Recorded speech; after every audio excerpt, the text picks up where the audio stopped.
How's it going, guys? Austin here. I just got back from a 5 week and 1 day trip up to Alaska and Yukon and Northwest Territories up in Canada. And kind of wanted to share with you how I have the bike packed. This is my 2023 BMW R1250 GS Adventure.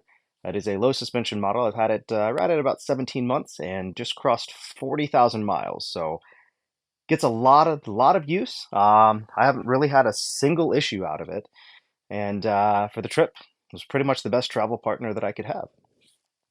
One thing I did want to cover, though, as you can see, the bike is actually packed pretty light, especially for a 5 week trip. But this is just how I travel in general. For me, kind of try to pack the same, whether it's a 5 day trip or a 5 week trip. Um, I noticed that I saw a lot of people when I was out traveling that seem to justify carrying a ton of stuff because they were on the road for a long time. And if that's the way they want to travel, that's completely fine, but that's not how I like to travel. In fact, the longer I'm on the road, the less I like to carry. So this is not just for moto travel, but like last year when my wife and I went to Peru for a week, I just took a standard day pack, like somebody might carry to school or to work, that had everything that I needed in it. And for the most part, a lot of it is based on the idea of not having to carry clothes for a full week, right? I'm going to do laundry once, twice, 3 times. I think on this trip, did laundry 5 or 6 times. Um, but I also have recently started carrying merino wool. So merino wool socks, merino wool underwear, and things like that. So I can wear those things a lot more. If you're not familiar with merino wool, if you just let it air out overnight and dry out, it tends to not stink. It's very antimicrobial and you can wear it multiple times. You know, that's just kind of what happens when you're on the road for a long time. If you guys think that's kind of disgusting, that's fine. Feel free to carry your whole house with you on your motorcycle, but for me, uh, just try to travel as light as possible. So, we'll probably do another video covering the bike and the mods to the bike eventually. Truth be told, I really didn't want to start a YouTube channel but or even do a YouTube video. But a lot of people during my travels were surprised that I was traveling so light, and a lot of friends were also asking if I could do a video on how I packed the bike and what I had decided to carry. So, but for this trip, I chose the MoskoMoto Backcountry Panniers. I had some Beaumont Extremada panniers before, and I still have my BMW aluminum panniers up on the shelf there too. But for this trip, I wanted to focus on soft panniers, mainly so that if I dumped the bike somewhere, they wouldn't they wouldn't mess my leg up, but B, they wouldn't get dented and no longer retain their waterproofness. So I picked these up maybe 2 weeks before the trip. I found a really good deal on them used. And this is the offset kit. So this side is 25 liters, the other side is 35 liters. And then I also have their aux pockets. So they do these auxiliary pockets on both sides. This side has the 4 liter aux pox, and the other side has the 5 liter aux pox. So let's go ahead and kind of get into what I've been carrying. In addition to those, I also have my Moscow Nomax tank bag, which we'll go through too. Up here, though, you can see I carry 2 Rotopax. This is the Blackdog Cycleworks Helipad, or whatever they call it. It's a giant luggage plate. But I've got a gallon of water and a gallon of fuel. A lot of people were saying, "Hey, Austin, you have an 8 gallon tank on the bike. Why do you need to carry an extra gallon of fuel?" Well, all those people carry a lot of extra stuff that they really didn't need. This was probably one of the only things that I'm carrying that I might not need, but it's nice to have, if not for me, for somebody else when I'm out traveling. I also carry, like I said, a gallon here, and then the MoskoMoto Nomax has a 2 liter water bladder in it.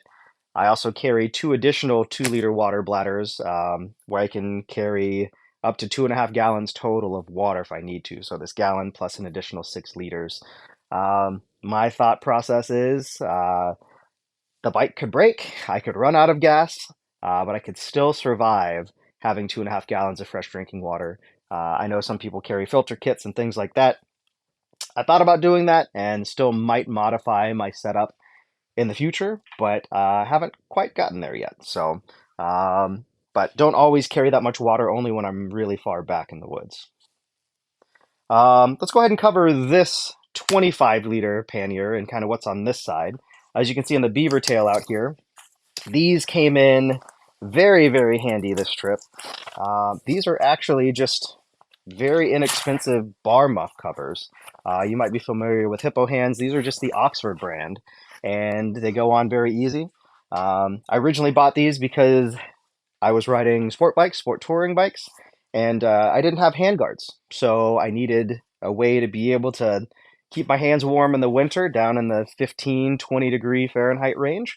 And found these and ended up, I've used them on trips a lot now. Last year I went to Cape Breton, Nova Scotia, did not take them, and it rained on me for 3 days straight. And this is like the only thing that I wished that I would have taken on that trip that I left at home. So this year I had them, and they came in really clutch, even down on like the 50-degree evenings, things like that. It was very nice to have in addition to the rainy days. And this actually allowed me just to wear my summer gloves the whole time. So one less thing that I had to carry, even though these are pretty bulky, but they do keep a lot of rain out of your jacket, keep your gloves dry so that they're dry the next day, things like that. So these were very cool. I think these were like $50 too. The real fancy ones are Hippo Hands. I'll probably get those when it's time to retire these.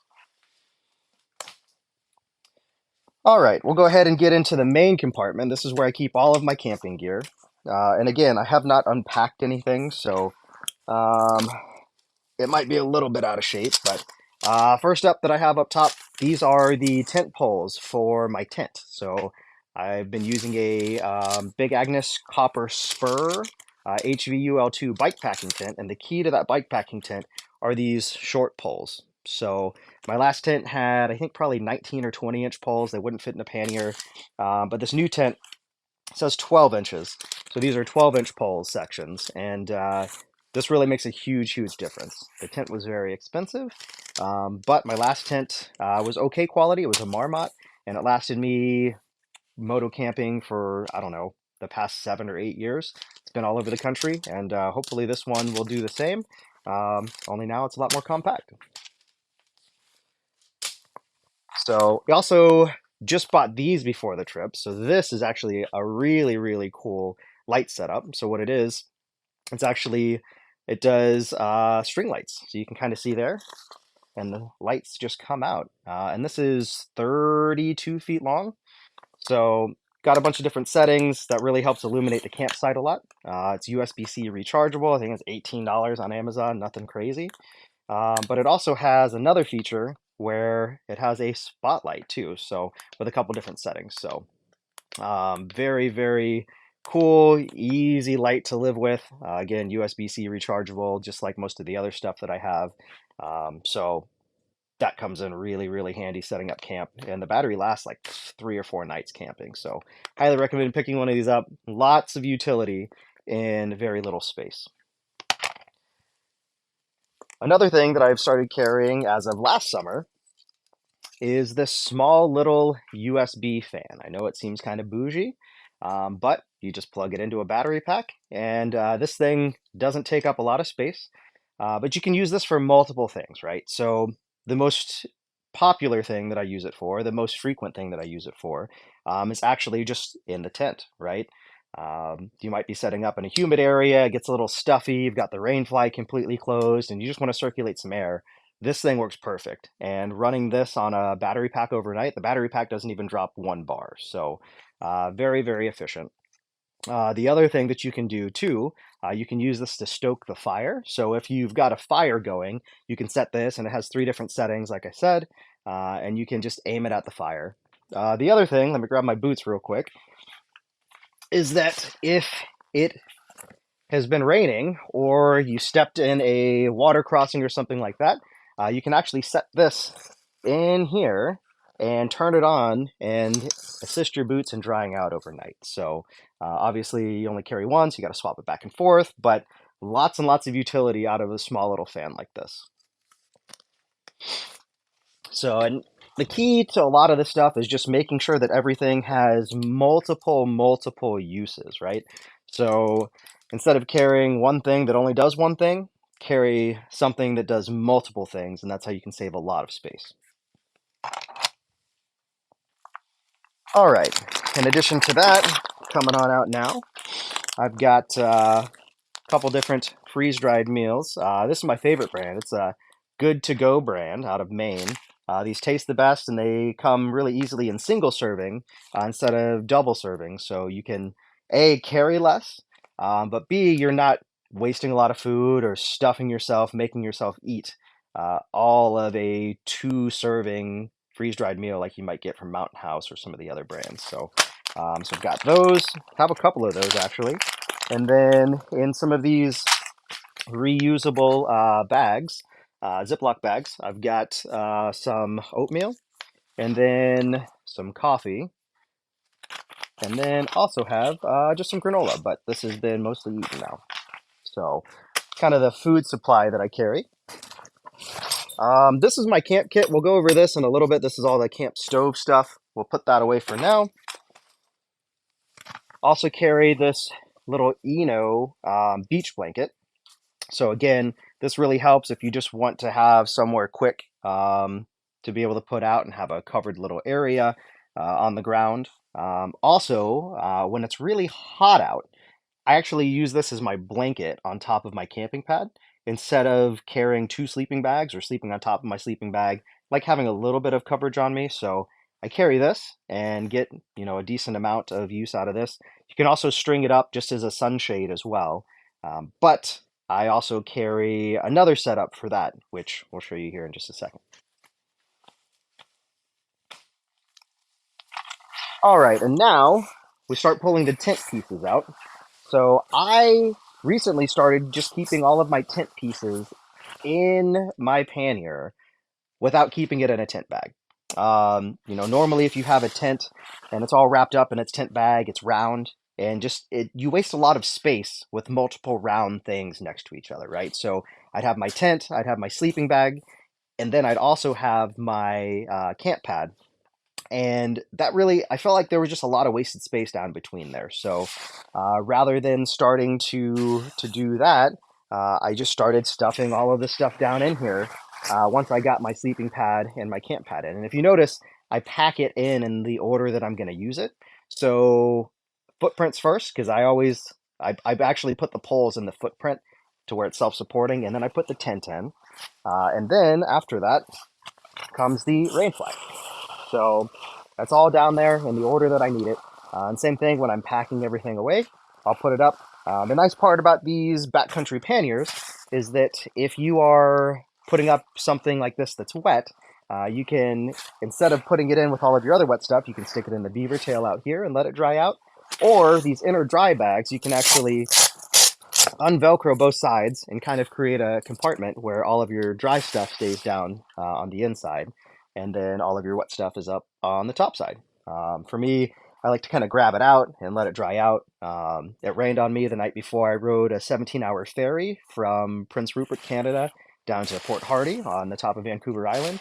And what I would do, I actually put all of my stuff over the bike when it was on the ferry underneath, and I'd go down every chance we got. About every 2.5 hours, we got access to the car deck for 15 minutes. I'd go through and just start swapping stuff out and letting stuff dry.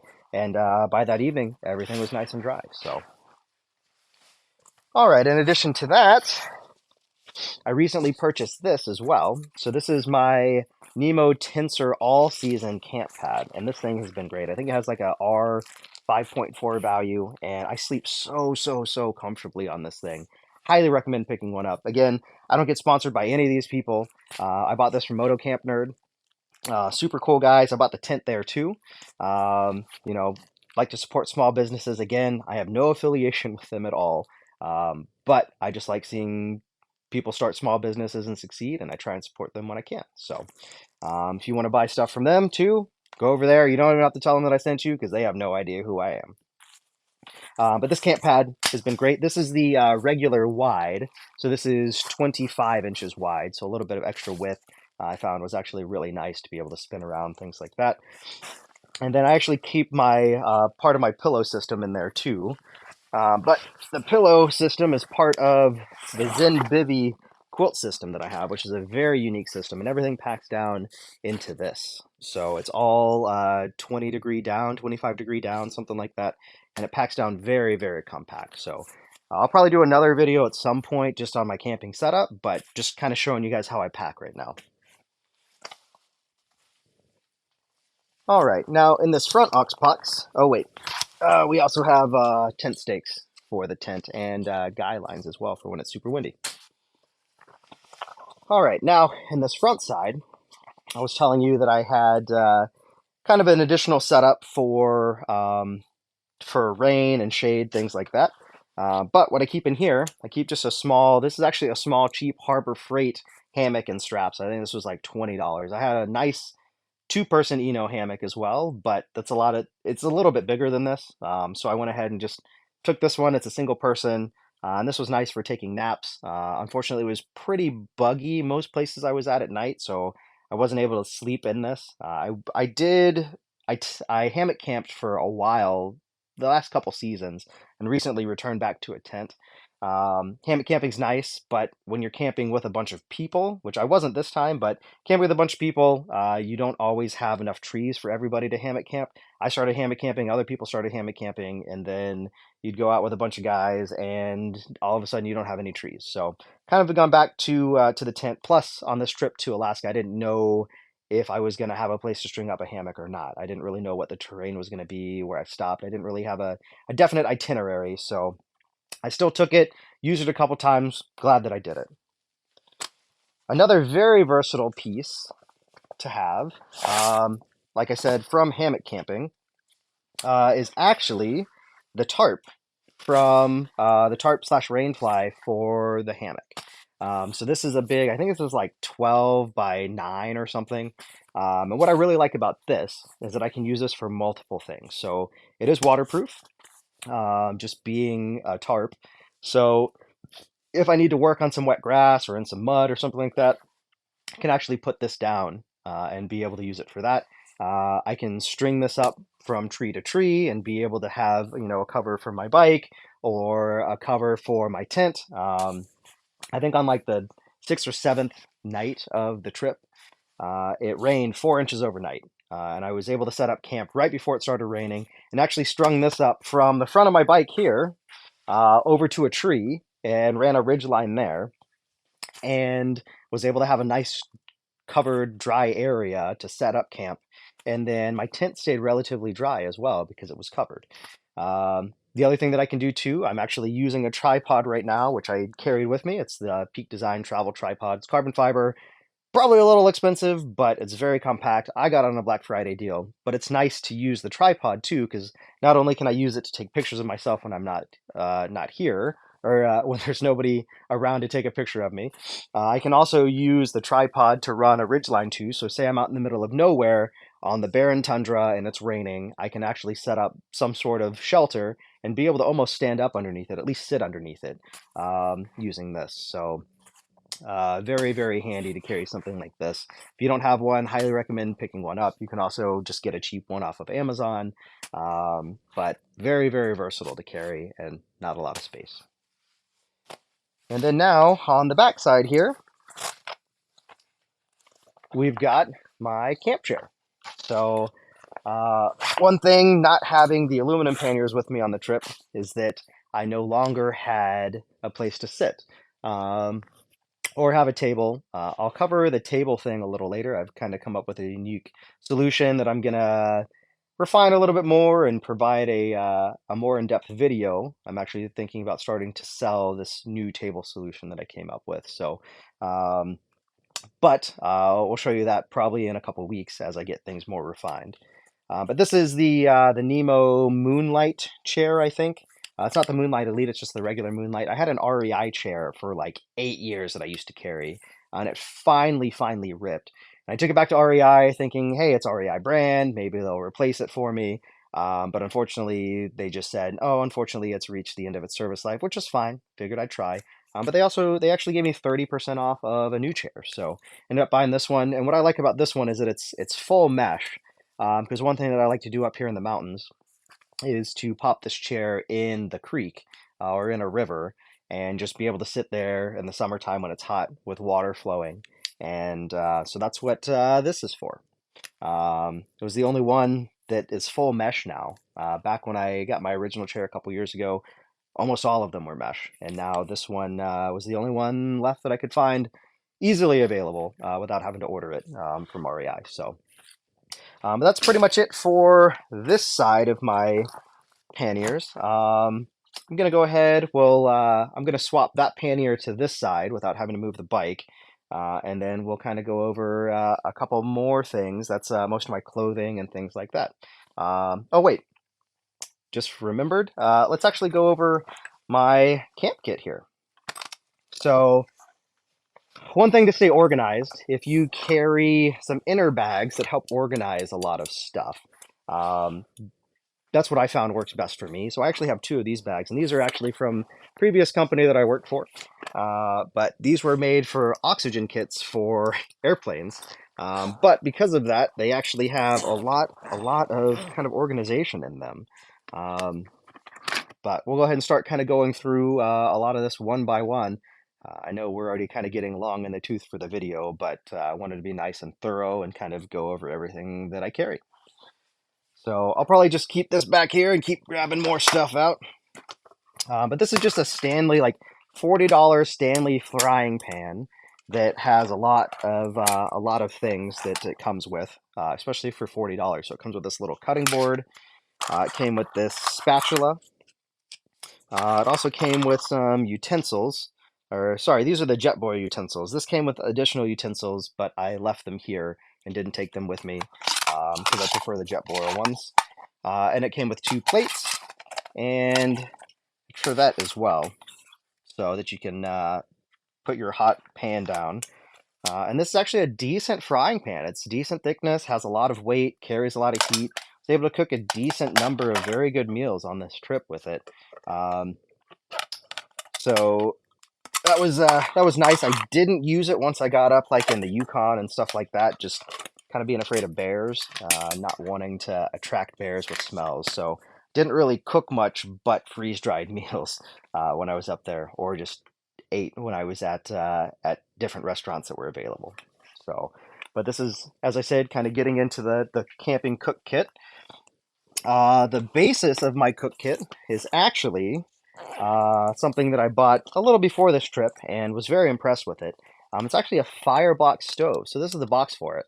Fireboxstoves.com, I think. The guy that runs it is now a moto camper. He hikes and just makes very minimalist little stoves.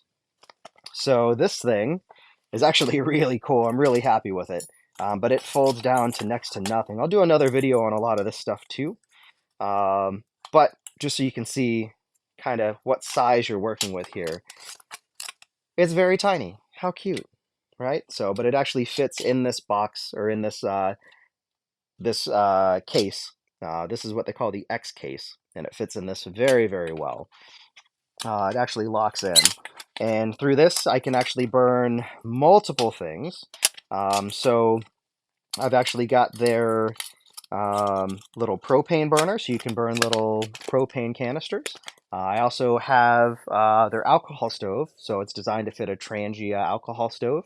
You can also just burn twigs and sticks and just general wood that's around the campsite that doesn't generally get used for a campfire because it's smaller. So if you're not trying to make a huge bonfire, something like this works great. So we'll probably go over that more in depth. But there's also like a grill plate that I have for it in here. And what else? Oh yeah, there's a nice big windscreen that kind of goes around everything. So we'll go over this in more depth later. But one of those things that that I'm very glad that I switched to. Saves me a lot of space. Ah, yes. One more thing that I keep in this bag. So my camp pad.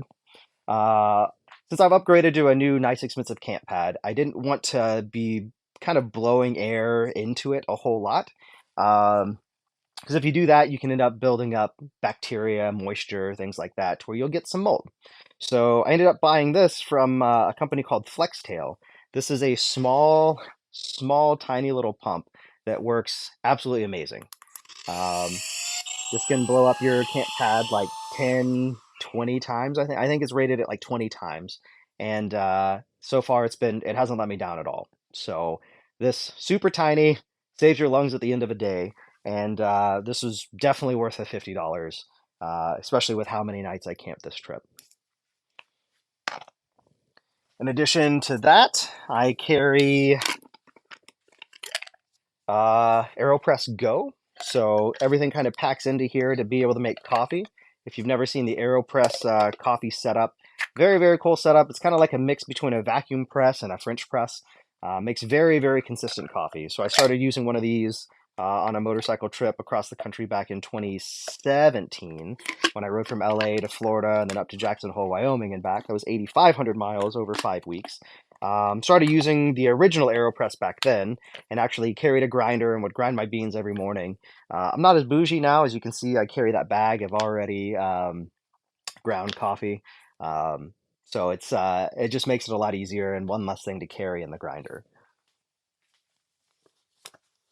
Additionally, I have the box pot from Firebox stoves. So this comes in really handy. In fact, I didn't actually carry that whole frying pan setup with me when I went to the Arctic. I left that in Whitehorse, Yukon, a Yukon motorcycle park, and didn't take it with me, just trying to cut down even more weight on what I was carrying. Because I had this. So I can cook with this. I can boil water. I can use it as a frying pan. And there's actually a small little ceramic pizza stone that's in here too, which is kind of cool. So this lets you bake, and it lets you kind of do like cook rice and things like that without it burning in the aluminum pot. But in here, I keep the little propane burner. This actually comes with like a 3 or 4 inch titanium diffuser too. That really helps kind of get everything, especially when you're using that frying pan. Gets the heat out really far and really helps cook very evenly.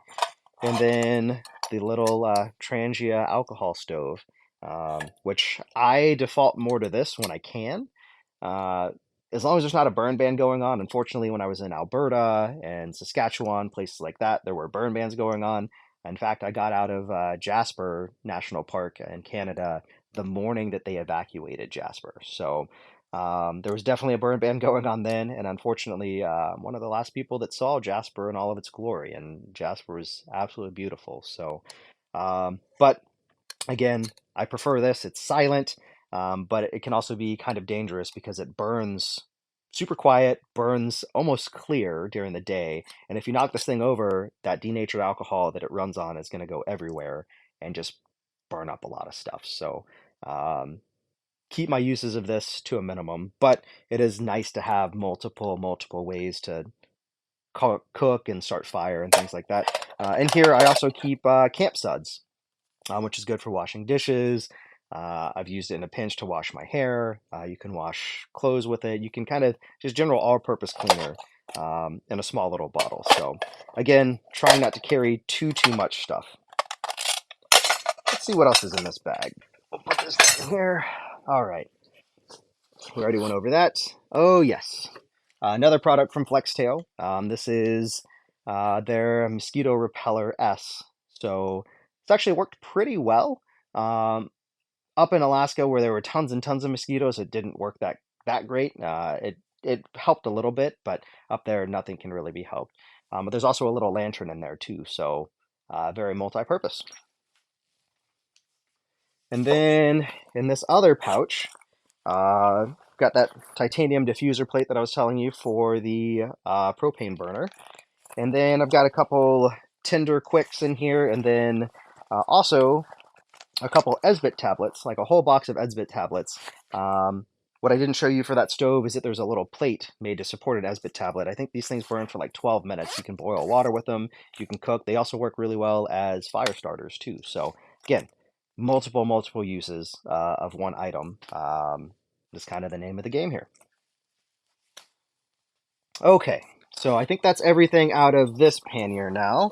I do have a couple rags in there, but let me go ahead and pause this, and we'll go ahead and swap over to the other bag. I'll go ahead and pull that on this side, and we'll go through all the things that I took in that bag, and then we'll go through the tank bag.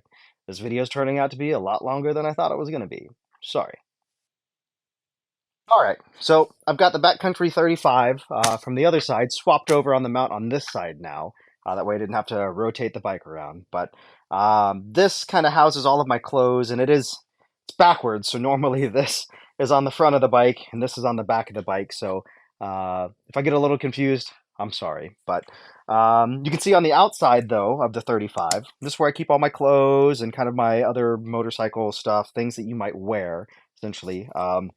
On the beaver tail, though, I carry my Luna sandals. So this was kind of the only other pair of shoes that I had and really needed. And what I like about these are kind of more like flip-flops, but they also have a full, like, not Chaco style setup, but you can go hiking in these. These are actually designed for barefoot running.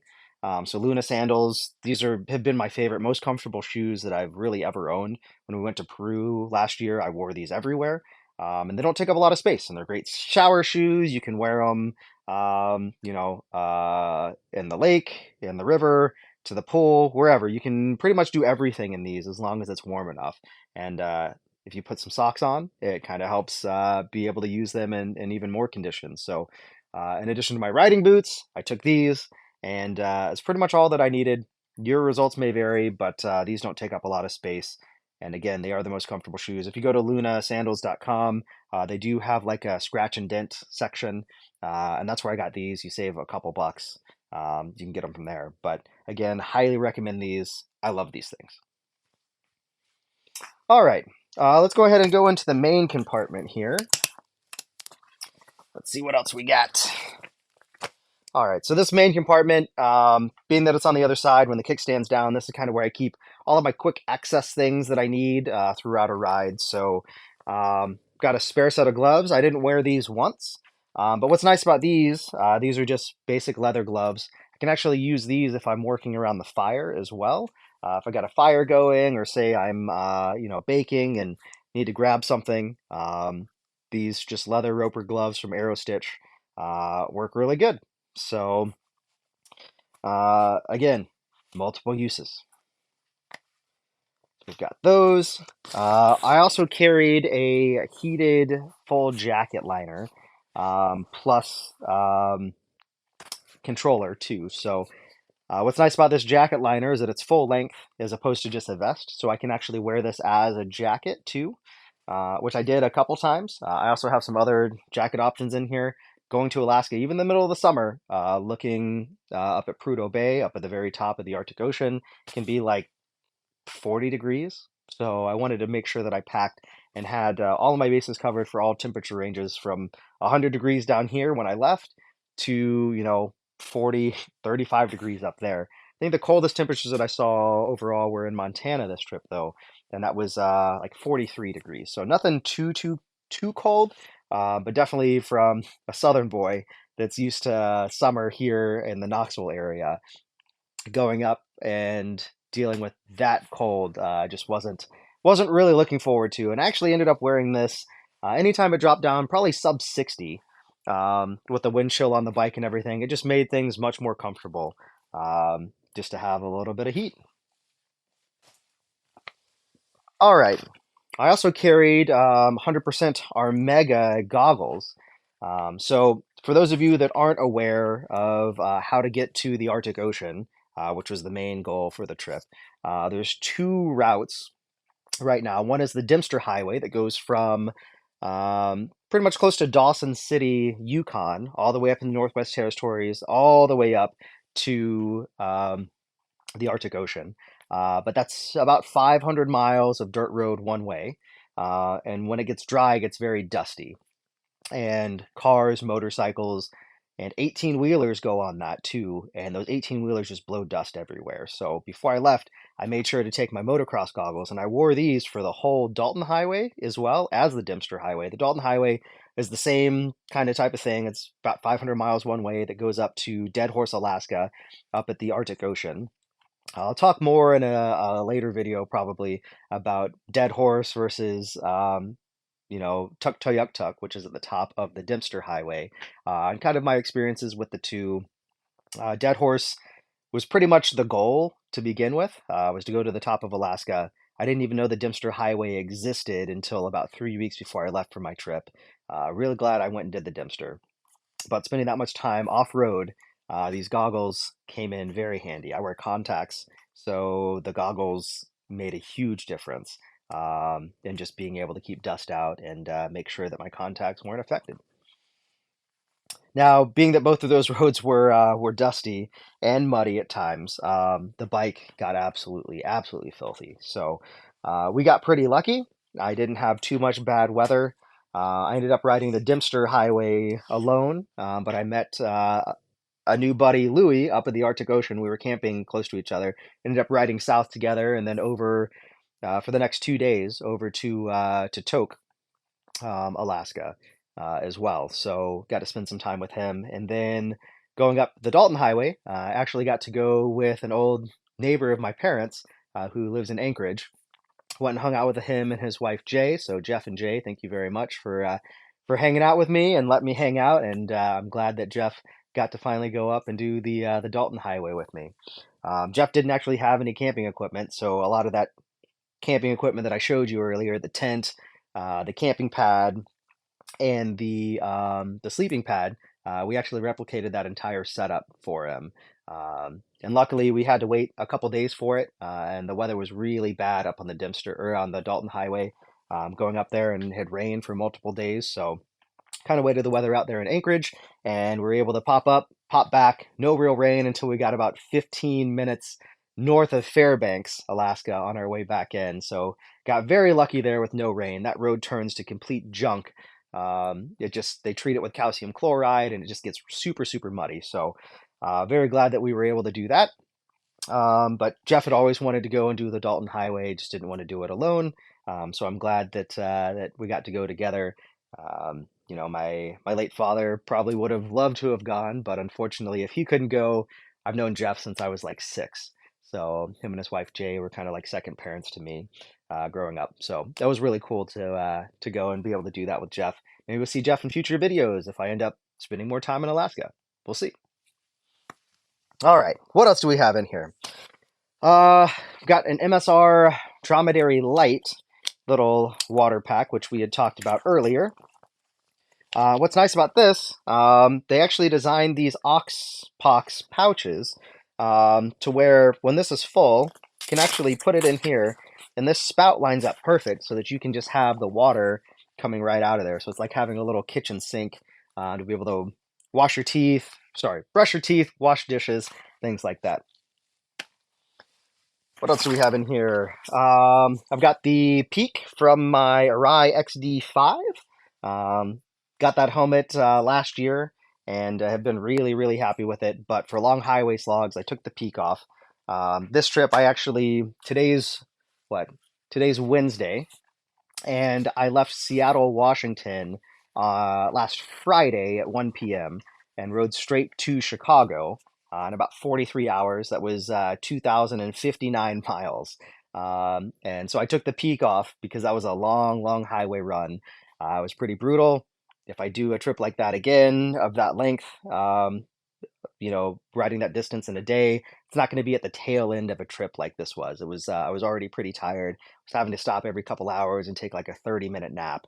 So I probably could have covered even more ground, but it's just one of those things that I kind of wanted to do. I got to spend an extra day in Chicago with my buddy Paul and his family. So that was nice. And then rode home yesterday. I literally got home, I don't know, maybe 13, 14 hours ago. So also carry this tinted visor, which normally I ride in during the day. Obviously, I got home last night at like 11:30 p.m., so I had already swapped the clear visor on. We'll go over my riding gear in a future video as well, but I'm not riding with anything fancy. It's pretty old stuff, but all right. So that's that. Also carry the GS911. I'm on a BMW, so the GS911 can be very handy. This lets me reset and read codes, error codes, service reminders, things like that. I did do 2 oil changes while I was on the trip, so I was able to use this to reset the service reminders. Service is every 6,000 miles. So definitely want to carry one of these, especially when you're out in the middle of nowhere like I was. There's no cell service going up to the Arctic Ocean, and there's really no towing services or anything like that either. So I have heard of towing services going out, but guys usually spend like 3 grand on a tow. So yeah, make sure that you're as self-sufficient as you can be on these trips. In this little packing cube, I've got 2 smaller jackets. So if I didn't feel like pulling out the full heated jacket, or if I was just hanging around the camp, I've got this REI very thin jacket that is actually one of my favorites. I think it's made for running. You know, it's got multiple materials, but I've had this for about a year now and love it. Then I've got this Viore like windbreaker that's also in a light rain, not pouring rain, but in a light rain, it's very water resistant too. So you can kind of use it as a raincoat as long as it's just misting or not a complete downpour. You can also pair the two up. You can put the other REI jacket on and then put this jacket on over the top and be warm and dry. So it's kind of a system that I travel with a lot. Bought that for Peru last year and worked out perfect. All right. This is another one of those little organizer bags, but I actually use this for all of my toiletry stuff. So again, just basic toiletry kits, nothing special. Have a couple rags in here, a couple wet wipes. Wet wipes come in very handy.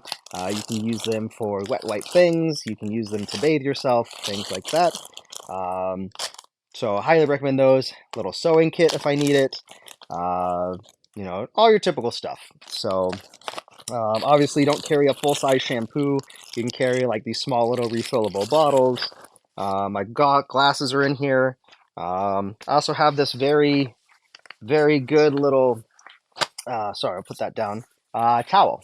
So this is just a microfiber towel, and it doesn't take up a lot of space. It dries quick. It's like 2 foot by 4 foot. This was on Amazon for like $15. And instead of carrying a big bulky towel that's going to take a long time to dry out, a lot of times I try to take showers at night if the campground had a shower, or just bathe in the river and dry this out overnight. And by the next morning it was dry and I could pack it up.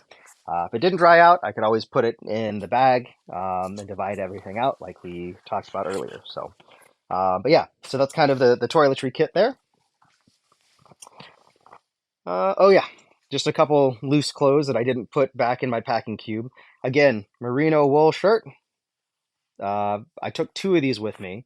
This is Merino Tech brand off of Amazon, and these worked very well. And then finally, at the bottom of this one, we have my packing cube. So I kind of kept all of my clothes in here, dirty and clean. Just had them divided out. So we've got a long sleeve cotton shirt. We've got oh, this is my my dirty laundry bag. I was able to do a lot of laundry when I was at my buddy Paul's in Chicago. So pair of cotton boxers, cotton shirt, some shorts. These are all my receipts from the trip that my accountant's gonna want to see, aka my wife. Got some merino wool socks from Darn Tough. So these are the T3006. These are boot over the knee that, you know, I rode the whole trip in motocross boots. So these really came up above the motocross boots, so no discomfort there.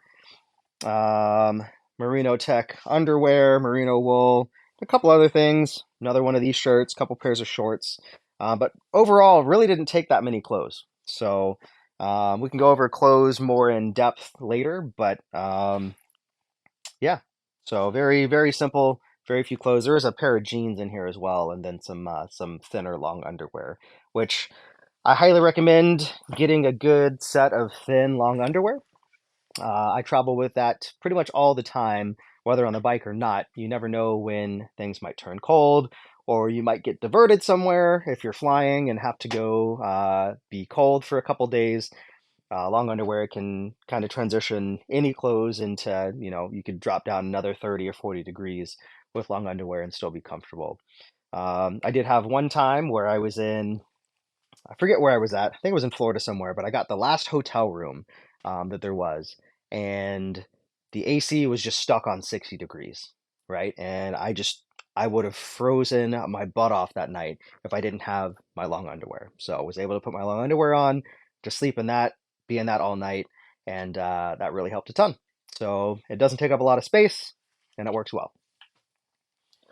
All right, let's see. And then on this side, in this ox box, we're almost done with the bags. Then we'll go over the tank bag. But in the back here, I've got this little bottle. It says "Do not drink." This is actually the denatured alcohol that I use to power that alcohol stove that I showed you earlier. So we've got that. I've got a little SAM splint in here just in case you need it. These things kind of can come in handy. Haven't had to use this one, but those come in very handy if you need them. I've got a small little thing of olive oil over here for cooking, and then some dish soap, which again, you probably don't need a lot of this. I've got the space for it right now.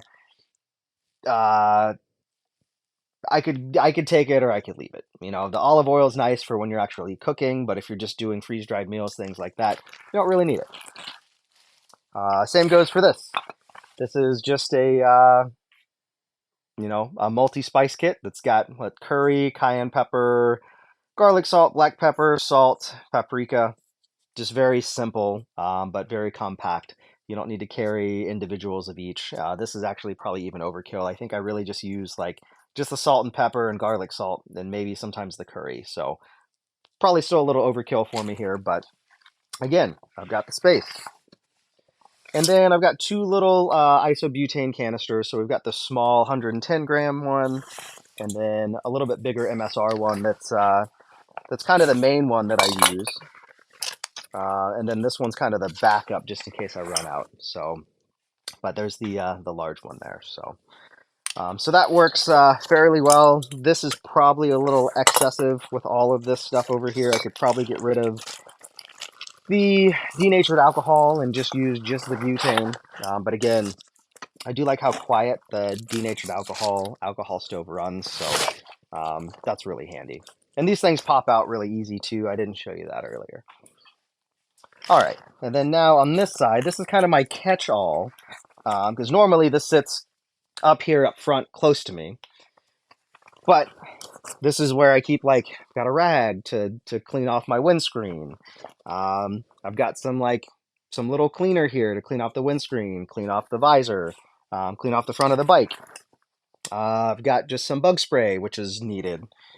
Hand sanitizer that you need sometimes. I've also got, 100% DEET, which I haven't used yet, but if things got really bad, I was going to use that. But DEET is very, very harmful to a lot of different things. It's surprising that they allow us to put this on our skin, but it works really well. But I have this in a separate bag so that if it does leak for any reason, it doesn't, destroy anything else that I have in my bag. I did spray it on a watch band once, and the watch band just got completely messed up. Will never be the same. So we've got those. Up at the top of the Arctic, in Prudhoe Bay, there's a place called Brooks Camp, which is an oil field worker camp, but they actually provide these these little booties for you to put over your shoes. And me and Jeff actually grabbed a few of these because you never know when you're going to need them. I mean, you probably use this as a hair net, if you didn't want to wash your hair, which I don't know why you wouldn't want to, but they don't take up a lot of space, could be useful for multiple different things. So grabbed a few of those, and actually I've been using it as a container. I've got some plastic bags in here, some little napkins, things like that. So this is kind of just a catch-all pouch for any of that stuff that I might pick up on the road that's kind of disposable. And then in here, I've also got two more small little pouches. We'll go over one of these first. These do stay. All right. So now we'll go into this one.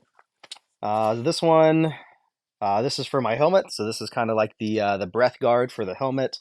Another 2-liter Hydropack little water container. So you saw the MSR one. There's the one in the tank bag, and then this one. I've got a first aid kit in here. Got a little toilet paper dispenser. What else do we have? I think I have some, no rinse shampoo if I need it.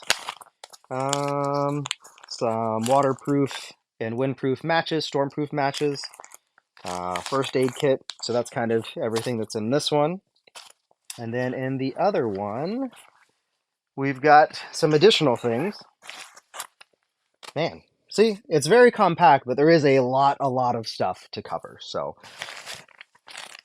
all right. So, and then this one, I've got 100 pack of zip ties, which there's probably about 50 of these left. That's a story for another time. Essentially, I had to ride with a zip tie around my valve stem and my tire for 1,700 miles on the Dempster Highway and then down to Anchorage. But that's, like I said, a story for another time. We'll go over that. I've got a little citronella candle in here. What else? Some additional rock straps on this side. Full 50 feet of paracord. And then just some random hardware and things like that. So just anything that's kind of like my whole catch-all area was kind of what I used that one for. And then this pouch up front here, I added this later, but I've got a bunch of different RAM mounts, which kind of goes to another project that I'll show you a little later. So that's what's in the Backcountry 35 over here. Again, we'll go more in depth into the actual clothes and things like that in a separate video, but just kind of wanted to give you an unpacking video so you could see exactly what I took. But let's go over the tank bag, and then I'll show you my riding gear, and then we'll be done. All right, so got that Backcountry 35 pannier out of the way. Let's go over the MoskoMoto Nomax tank bag now. So I'm usually not a huge fan of tank bags that strap on with a strap system to the bike. I feel like they can mess the paint up and stuff, but it's an adventure bike. And this thing actually has some really cool features to it too. So I'm gonna go ahead and take it off, and we'll kind of go over it. So super easy just to clip off. 4 little clips hold it on. And then it does have a little hydration bladder, like I said, 2 liter. So it's nice to be able to sit and drink as you're going down the road. Very easy. It's got this little beaver tail too. So keep a couple things in the beaver tail. I've got my Fisher Space Pen in here. It's got a place for pens. Got a little kickstand plate too, so I can park on some, some not so solid ground, and the bike's not going to tip over. And then in this little pouch, again, I love just like my little pouches. This is where I keep a lot of my keys and things like that. So keys to the different locks, extra set of earplugs, all of that jazz. Let's see what else we have in here. Actually, I'm going to set this thing down and we'll just go through it individually. All right. Let's see. In here, I also have, I brought a Nestle Kit Kat bag. So if you're not aware, Kit Kats in Canada are made by Nestle, whereas in the States, they're made by M&M Mars. So I brought this back for the wife. So I'll give her that just here in a little bit. Got a tire pressure gauge. So just a standard pencil tire pressure gauge, nothing special. This bike has TPMS, so I can, get a pretty accurate reading off of the TPMS. I got some chapstick in here. Yes, the Leatherman Bit Kit. So if you're not aware, Leatherman Tools actually makes this really interesting bit kit. So there's a ton of different bits in here that are Torx bits, Allens, screwdrivers, things like that. There's like, 46 different tools right here. So a lot of times I would default just to using that. I do have a full toolkit that's kind of down there, which I'll show you that too. But Leatherman Bit Kit, especially with this little extension, works really well. I have a Leatherman Charge that I was using this with, and 9 times out of 10, if I need to do a quick tightening on the bike, I would just use this. It's so much more simple than digging my whole toolkit out. And then up here in this upper pocket, I keep all my different cords. So one thing that I did do before I left, I bought this like USB-A to like 6 or 7 USB-C cables. So you plug it in one place and then you have all these to plug in. And that helped a lot. It might not have charged the fastest, but so any additional cords and everything that I needed to charge, kind of gravitating towards most of my stuff being USB-C, so that really helps a ton. We've also got my additional electronic stuff here. So this is a little wall adapter. So it has two USB-C ports. This is made by Anker with a little USB-A. So, but it's super, super tiny. So lots of power there. And then I've also got this little Game Boy Mint tin that I keep some additional things in. So I think like in here I've got my card reader. Yeah, little USB card reader. I've got some additional memory cards, things like that. So, which I ended up not really using any of that. I took a nice point and shoot camera with me, a Sony RX106 that we've had for a couple years. But I ended up using my iPhone for everything. In fact, I'm even filming on my iPhone right now. So just trying to keep things as simple as possible. And really the picture quality these days out of the phones is just absolutely stunning. So I didn't feel like I was missing out on anything.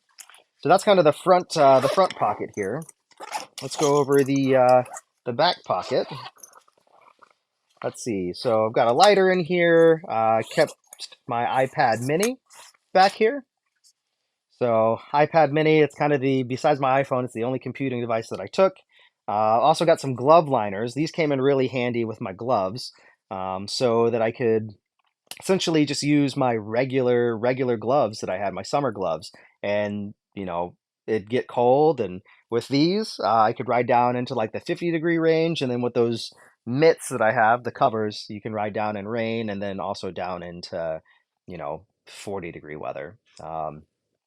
Here in Tennessee, I've ridden in like 15, 16-degree weather in the morning going to work before, and that stuff worked great. So in addition to that, we'll put this over here. So I'm just getting everything unpacked, but I wanted to make sure that we went through and did all of this before I actually had to unpack everything and then repack everything. So also have, oh, that's the rain cover for this bag. So this bag isn't waterproof, but if you put that over it, it helps a lot in rain. Also have a 28,600 milliamp hour battery. So this comes in really handy. The only problem is it takes so much charge that I can't actually charge it with a USB charger on the bike. So I have to charge it with that wall outlet somewhere. So, but this lasts multiple days, and you can charge multiple devices multiple times off of that. I've also got my traveler's notebook. So this has like a little agenda thing in here, like multiple different notebooks. If you haven't checked out Traveler's Notebooks, I really like this form factor too. It's tall and narrow. So I can actually, I don't know, it just makes a lot more ease of use for me when I'm sitting in a cafe or sitting in my tent, anything like that. So what else do we have? I've got this headlamp. So that comes in handy. Have a bug net, like for mosquitoes, that kind of goes over your head, to keep mosquitoes off of you. Use that a couple times up in Alaska. This DIN plug to USB adapter so that I can charge things from the bike. But like I said, it wouldn't charge that big battery. And then that Sony RX106 that I didn't use at all. Everything else on the bike I essentially used, but this camera, that card reader, the memory cards for this camera, and then this 1 gallon of fuel.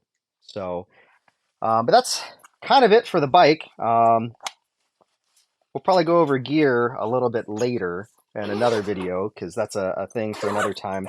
What's really nice about this tank bag, though, is that there's actually straps back here that come out, and you can connect them, and this whole thing converts to a backpack. So so that was really nice for going on little hikes and things like that. But if you got any questions about anything that I've gone over, feel free to go ahead and ask them down below. Happy to help you guys, and we'll probably go into more depth with some of this stuff a little bit later. But as it is, this video is way, way, way longer than I expected it to be. But there's just a lot of good stuff here. So if any of this stuff helped you, please let me know. Or if you think I, probably should have carried something that I didn't, let me know as well. So cool. We'll see you guys next time.